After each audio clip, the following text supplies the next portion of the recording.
का दाहिने साइड में 4 घोड़ा का टूटा वास आप लोगों को इधर देखने के लिए मिलेगा। और ऐसे उत्तर में और दक्षिण में जो 12-24 चक्का रखा गया, आपको इस चक्का के पास सूर्य देव का किरण में समय कैसे कैलकुलेशन होता है, मंदिर का चक्का को सूर्य घड़ी क्यों बोलते हैं बता जाएगा।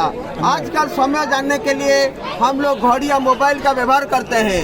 कोणार्क मंदिर का चक्का वो काम भी करता है और एक होता है घड़ी मोबाइल बैटरी में चलता है, रात और दिन में समय मिल जाता है। ये चलेगा सूर्य देव का किरण में। थोड़ा आगे आइए, घड़ी के बारे में जानकारी। 10 रुपीज ओम परिवार एक ग्रुप और अच्छा फोटो बाद में खींचो।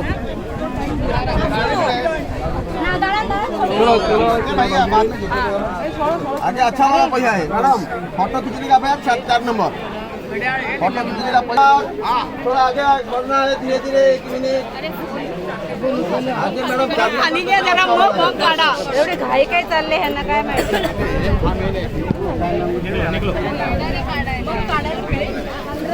आगे चलो, अच्छा वाला घड़ी है। देखिए ओम परिवार ऐसे आ जाइए, घड़ी है। थोडं तिकडे सटून द्या।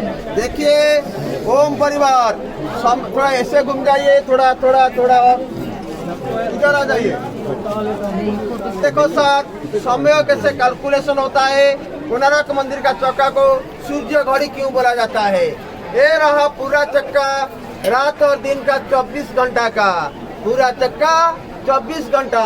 अंदर में देखो 1 2 3 4 5वां टूटा है, 6 7 8। कारीगर ने इसे 8 स्पोक रखा है क्योंकि रात और दिन में 8 प्रहर होता है। अष्ट प्रहर 8 स्पोक, एक से दूसरा स्पोक हो जाता है 3 घंटा का व्यवधान, 8 या 24 हो गया। बीच में जो सरू वाला रहता है, बड़ा से छोटा का बीच 1.5 घंटा, और राउंड में जो गोली रहता है, एक से दूसरा गोली होता है 3 मिनट का व्यवधान। हमको क्या मिला? 24 घंटा, 3 घंटा, 1.5 घंटा और 3 मिनट मिला। समय कैसे जानना पड़ता है। ये रहा पूर्व दिक, सुबह सूर्य देव आने के बाद किरण गिरेगा इधर, छाया आकर इधर पहुंचेगा। सुबह का 6 रहता है, सकाल 6 मॉर्निंग 6। बाद में सूर्य देव ऊपर आने से छाया इधर पहुंचेगा 7:30, 9, 10:30, 12, 1:30, 3, 4:30, संध्या 6। ये उल्टा घूमता है। अभी देखो मिस्टेक लगाया, छाया कहाँ पहुंचा है, कितना बजा है? 12 बजने के लिए कुछ समय बाकी है। 12 बजने के लिए 10 मिनट 9 मिनट बाकी है। घड़ी मिलाइए, घड़ी मिलाइए। 12 बजने के लिए 9 मिनट बाकी है, यानी 11:51 सूर्य घड़ी बताया। हमारा घड़ी में जो टाइम मिलेगा 2-3 मिनट आगे होगा, 2-3 मिनट पीछे होगा। टाइम कितना हुआ है? 11:51 बताया, सूर्य घड़ी बताया 11:51।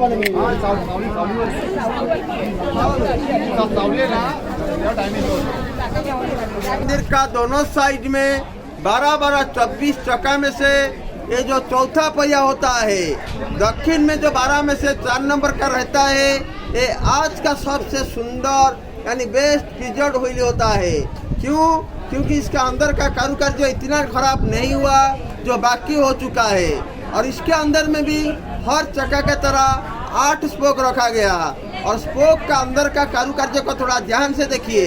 स्पोक के अंदर में जो राउंड बनाया गया, छोटा छोटा राउंड, अंदर में 1250 के समय में एक रॉयल लेडी, एक नारी ने क्या क्या करती थी, कुछ उदाहरण होने से ये होता है नारी का जीवन चक्र। इसका ऊपर वाला स्पोक देखो, 2 हाथ ऐसे ऊपर करके सुबह से उठने के बाद नारी का अलस का मुद्रा। और नीचे देखो दोनों साइड में दासियों के साथ स्नान करने का मुद्रा। और नीचे देखो दोपहर का खाना पीना कंप्लीट करने के बाद घोड़े के ऊपर घूमने या शिकार करने का मुद्रा में। और सबसे नीचे देखो दिन भर घूमने के बाद शाम के टाइम में मेकअप या श्रृंगार होने का मुद्रा में। ये हो जाता है दिन का कार्यक्रम। उस साइड देखो रात का कार्यक्रम, पतिदेव के साथ कुछ सेक्सुअल रिलेशन। ये हो गया नारी का जीवन चक्र। और थोड़ा ध्यान से सेंटर यानी अंदर को देखशील को देखो। अगर कोई आदमी कुछ गलत करता था, नारियों को छेड़छाड़ करता था, राजा का आदेश के अनुसार पनिशमेंट कैसे मिलता था। जो कोई गलत करेगा, नारियों को छेड़छाड़ करेगा, राजा का आदमी की तरह हाथी के नीचे मारा जाएगा। आजकल जो गलत करता है, खाना पीना रहना फ्री मिलता है, उस समय जो गलत करेगा हाथी के नीचे मारा जाएगा। ये होता है उस समय का जीवन चक्र। ये मंदिर का प्रार्थना हॉल होता है, मुख्यशाला या प्रार्थना हॉल, जिसका अंदर में हमारा जैसा भक्तों के लिए बैठने का स्थान होता था। और ऊंचा पहले 150 फीट का था, जैसे कलश गिरने से आज 128 फीट में रह गया। और ये अंदर में जो हॉल था, हॉल का अंदर को बंद किया गया था 1903 में, तत्काल का बंगाल सरकार के द्वारा बंद किया गया था, क्योंकि इसका पीछे उड़ीसा का सबसे ऊंचा 227 फीट का मंदिर था, वो गिरने से बंद किया गया था। और ये खुलने का काम भारत सरकार ने शुरू किया है, हो सकता है 2-3 साल के अंदर में रीओपन हो जाएगा। और ये होता है दक्षिण का द्वार। पीछे देखिए अश्व घोड़ा रखा गया, ये देखिए पीछे ये होता है मुख्य मंदिर या गर्भगृह यहीं पर था। ओडिशा का सबसे ऊंचा वाला 227 फीट वाला गर्भगृह था, जो गिर चुका है। पूरी मंदिर 214 फीट, ये 227। भुवनेश्वर का लिंगराज मंदिर 195 फीट। और मंदिर गिरने के बाद मैं बताया अंदर का मूर्ति नहीं है, लेकिन आप लोगों को देखने के लिए 3 सूर्य देव का मूर्ति मिलेगा। ये देखो सूर्य देव का 770 साल पुराना मूर्ति, ये प्रभात समय का सूर्य देव, बाल अवस्था सूर्य देव का, ब्रह्मा जी का रूप सूर्य देव का, ऐसे 3 मूर्ति मिलेगा। प्रभात, मध्याह्न, अस्त, ब्रह्मा, महेश्वर, विष्णु का रूप, बाल अवस्था, युवक अवस्था, वृद्ध अवस्था सूर्य देव का। ये मूर्ति देखिए, बाल अवस्था सूर्य देव का मूर्ति। नंबर का चक्का वो वाला होता है, ये रहा 10 और पुराना वाला 20 का पीछे का सिंबल। वो वाला चक्का 10 और 20 का पीछे का सिंबल, वो वाला देखा, 10 और 20 का सिंबल में एक चक्का का देखने के लिए मिलता है। ये देने का कारण होता है, अंदर में एक रॉयल सोल्जर का कुछ मुद्रा है, उधर नारी का मुद्रा, इधर सोल्जर का मुद्रा। और देखिए सामने जो आधा वाला मूर्ति, सामने में जो आधा वाला मूर्ति राजा नरसिंह देव, पास में रानी भानुमति का मूर्ति, राजा और रानी का मूर्ति। उसके आगे देखिए बड़ा पेड़ है, पेड़ के नीचे राजा का आदमी हाथी के ऊपर जाने के समय में हाथी के सामने लोगों के पास एक जिराफ रहता है। जिराफ होने से ये प्रमाण मिलता है भारत और अफ्रीकन देश का भी संपर्क था 770 साल पहले। और मंदिर का ऊपर भाग में आप लोगों को बहुत सारा कामसूत्र या एरोटिक की मूर्ति देखने के लिए मिलेगा। मंदिर तो बना जाता है पूजा के लिए, मंदिर में कामसूत्र क्यों दिया जाता है? मंदिर में कामसूत्र देने का बहुत कारण होता है। सबसे बड़ा कारण होता है बारिश के समय मंदिर को बिजली गिरने से बचाने के लिए राजा इंद्र को खुश करने के लिए दिया गया। दूसरा कारण एजुकेशन के लिए दिया गया, क्योंकि 770 साल पहले बाल विवाह का सिस्टम था, बच्चा लोग शादी करते थे। समाज परिवार को बचाने के लिए मंदिर को माध्यम लेकर ऐसा मूर्ति दिया जाता है। एक और कारण अंदर का काम को दूर करने के लिए मंदिर में कामसूत्र दिया जाता है। कामों को दो लोग दूर करो फिर जाके भगवान से मिलो, इसी कारण में दिया गया कामसूत्र का मूर्ति।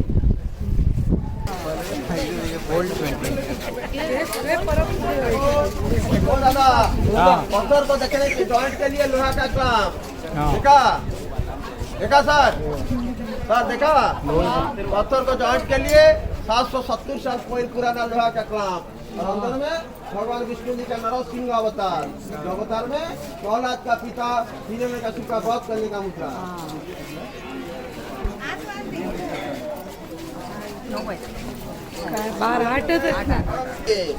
छोटा सा बॉक्स के अंदर का मूर्ति को ध्यान से देखिए, क्या बनाया?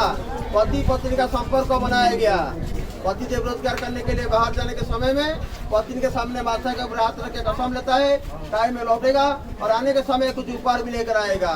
और इधर देखो परिवार, मंदिर का पीछे थोड़ा देखिए, मंदिर का पश्चिम में एक और सूर्य देव का मूर्ति भी आप लोगों को मिलेगा। ये रहेगा दोपहर या मध्याह्न समय का सूर्य देव का मूर्ति, यानी young age of sun god, सूर्य देव का युवक अवस्था। और पीछे उत्तर में रहेगा एक और मूर्ति वृद्ध अवस्था सूर्य देव का। तीनों मूर्ति को लेकर वो मंदिर तो हो गया सूर्य देव का। ये पीछे जो हमारा पास में जो मंदिर है, ये सूर्य देव का पत्नी छाया देवी का मंदिर है। पहला पत्नी संध्या, दूसरा पत्नी उनका दूसरा रूप छाया, सूर्य देव का बेटा यमराज और एक बेटा ग्रहराज शनिदेव। एक है बेटी जमुना। ये छाया देवी का मंदिर है जिनका बेटा ग्रह राज शनिदेव। अंदर में छोटा सा सूर्य देव का मूर्ति। कोई पूजा पाठ नहीं होता है, लेकिन आप लोग को जाकर थोड़ा प्रणाम करके आइए।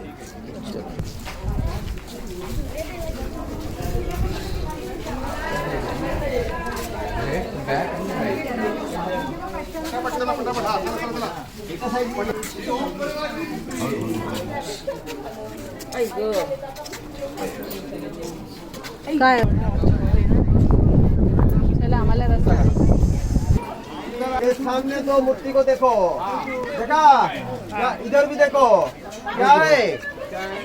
दो नारी के क्या मैडम हो सकते हैं, सास बहू हो सकते हैं, भी हो सकते हैं। एक कमर के ऊपर जो हाथ रखिए, शेजारी भी हो सकते हैं। एक मिनट, एक जो कमर के ऊपर हाथ रखी है वो माँ या सास हो सकती है। आगे वाला बहू हो सकती है, थोड़ा स्ट्रांग है। दोनों के बीच कैसे बात होती है? कान में धीरे धीरे बात होती है।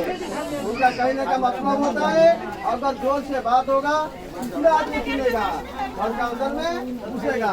इसीलिए घर के अंदर का बात को घर में रहने के लिए कान में धीरे धीरे बात होना जरूरी होता है। अरे क्या करती है? हाथी जैसा दादा माइथोलॉजिकल एनिमल। हाथी के नीचे एक नारी को देखो, हाथी के नीचे ध्यान से करती है। थोड़ा आगे आकर देखो, इतना बड़ा डायमंड के नीचे मैडम, इतना बड़ा डायमंड के नीचे वो नारी मार, वो नारी को मार डालेगी। क्यों? वो क्यों खुश हुए? वो क्यों खुश हुए? क्यों खुश है? बताइए ना। ना बोलने के लिए कोई खुश रहता है? क्यों? वरना तो सोच है, दुख क्यों करना है? जीवन में क्या सोच होता है? जन्म हुआ है तो मृत्यु होगा, वही सोच है।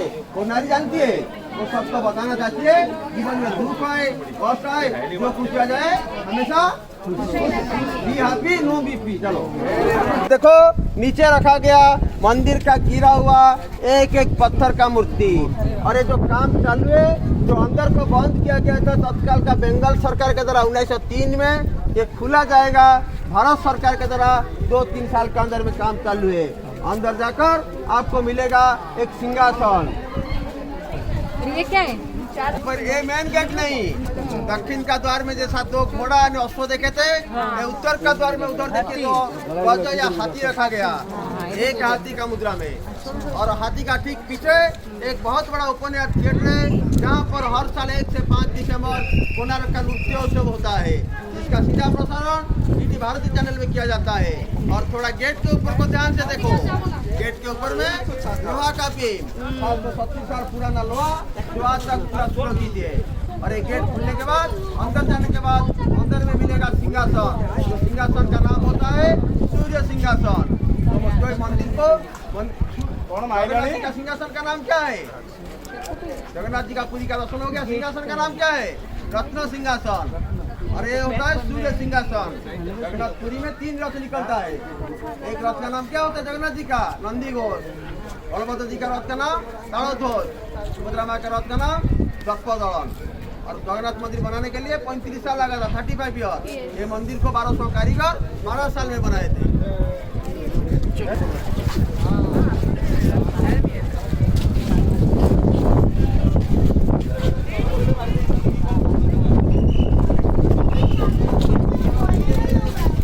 रथ का नाम क्या होता है? नहीं पता। सूर्य रथ या दिग्विजय रथ या आदित्य रथ? आदित्य रथ। और ये मंदिर रथ जैसा बनाया गया, सूर्य देव का चलता हुआ रथ। और 1250 ख्रीष्टाब्द में राजा थे नरसिंह देव, जिनका पॉपुलर नाम था लांगुड़ा नरसिंह देव। मंदिर के बारे में बहुत सारा लोकल स्टोरी भी लिखा गया। उनमें से सबसे बड़ा पॉपुलर स्टोरी होता है धर्मपद स्टोरी। धर्मपद जो 1200 कारीगर का मुख्य था विश्वमारणा, उनका बेटा था धर्मपद, जो 1200 कारीगर का जान को बचाने के लिए खुद अपना जान दे दिया था।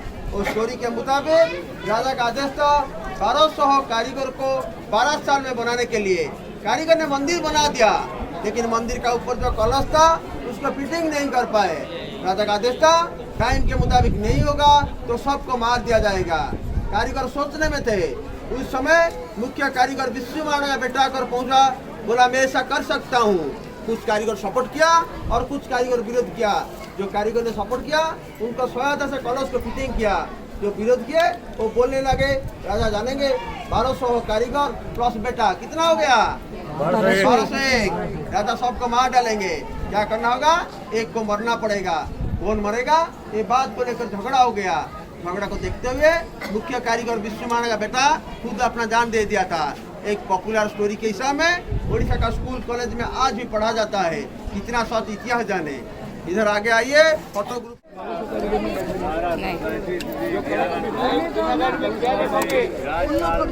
चल साईश आपण मागे राहू. साईडला साईडला पाणी काढलं तुम्ही